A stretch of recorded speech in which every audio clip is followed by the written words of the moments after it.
నాకు వినుబుద్ధి పుట్టించుచున్నాడు అనే మాట ఇక్కడ ప్రాముఖ్యంగా గమనించాలి.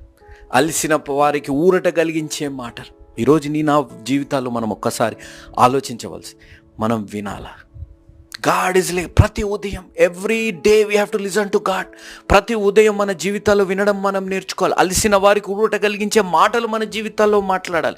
ఇక్కడ మీరు గమనించండి, యేసయ్యని ఎప్పుడైనా ఇంకొక శిష్యుడు గురించి కానీ లేకపోతే ఇతరుల గురించి కానీ ఒక గాసిప్ చేసినట్టు మనం ఎక్కడైనా గమనించగలుగుతామా? మన జీవితాల్లో ఎక్కడ పనికిరాని పంచాయతీలు కానీ లేకపోతే పనికిరాని ముచ్చట్లు మనం పెడుతూ ఉంటాం. ఎవరి గురించి రా అంటే వేరే వారి గురించి. నేను చెప్పే మాట ఈరోజు ఒక్కటి గుర్తుపెట్టుకోండి, మన ముందు మంచి మాట్లాడి